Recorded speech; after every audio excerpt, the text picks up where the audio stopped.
सो next one, dot क्या represent करते हैं? Outward field. सपोज करिए हमने इस फील्ड में इलेक्ट्रॉन को भेज दिया, मींस नेगेटिवली चार्ज पार्टिकल को भेजा है, तो उस पर भी क्या होगा?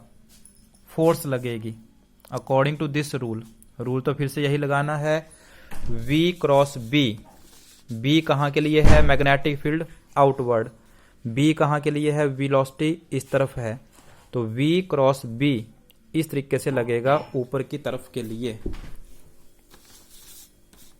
इस सेंस में V इस तरफ है, फील्ड हमारी ऊपर की तरफ को है, तो V से B की तरफ को ऐसे रोटेट कर रहे हैं, तो थंब आएगा इस तरफ। ठीक, this is the direction of the force according to right hand rule. But ये रूल किसके लिए था? पॉजिटिव चार्ज के लिए। हमारा चार्ज तो नेगेटिव है, इट मीन्स रूल के हिसाब से तो V इस तरफ है, B ऊपर की तरफ है, तो बनी ये direction of the force paper के प्लेन में इस तरफ।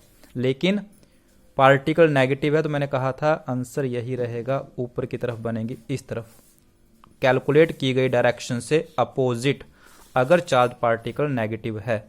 तो इट मीन्स ये भी कुछ ऐसे मूव करेगा और हर पॉइंट पे फोर्स इस तरीके से लगेगी कि इसकी डायरेक्शन को बदलते हुए ये फोर्स हमारे चार्ज पार्टिकल को सर्कल में घुमाना स्टार्ट कर देती है।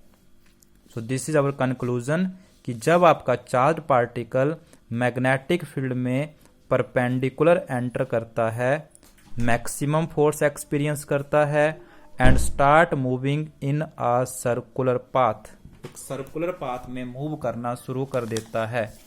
So next one concept is, किस रेडियस के सर्कुलर पाथ में घूमेगा? रेडियस क्या रहेगा सर्कुलर पाथ का?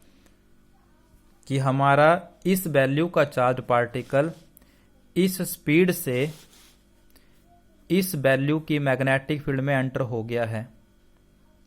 तो और कैसे एंटर हुआ है? परपेंडिकुलर। तो फिर सिचुएशन क्या बनी कि वो सर्कल में घूमना शुरू कर देगा, जैसा कि हमने ड्यूअल नेचर के 2 क्वेश्चंस में देखा था, वहां पे मैग्नेटिज्म का कंसेप्ट आया था और यही बात आई थी। सो कैसे, कितनी फोर्स एक्सपीरियंस कर रहा है वो? मैक्सिमम फोर्स QVB, और ये फोर्स उसको सर्कल में घुमाना शुरू कर देगी, means this force will provide necessary centripetal force. So QVB is equal to mv²/r। Simplify कीजिएगा, V से V कट गया। So what is the radius of the circular path? This one. इस रेडियस के सर्कुलर पाथ में घूमना start कर देगा, या this is the formula for the radius of the circular path. ये रहता है जो आपको रिमेंबर भी रखना है। सेकंड वन, अब इसी में आगे फिर कंसेप्ट आता है। तो हमने कहा कि वो सर्कल में घूमना शुरू कर देगा। सो what is the time period? अपना एक रेवोल्यूशन पूरा करने में कितना टाइम लेगा in that case? Now what is the time period of the particle in magnetic field? तो टाइम का फॉर्मूला होता है डिस्टेंस बाय में स्पीड। जब आपका पार्टिकल सर्कल में घूम रहा है, किस सर्कल में? इस रेडियस के सर्कल में घूम रहा है, इतने रेडियस का सर्कुलर पाथ वो बना देगा। तो बताइए एक चक्कर कितने टाइम में पूरा करेगा? तो what is the distance? 2πr। And what is the speed जिससे भेजा था? क्योंकि ये जो मैग्नेटिज्म में फोर्स लगती है, ये फोर्स उसकी वेलोसिटी के मैग्नीट्यूड को चेंज।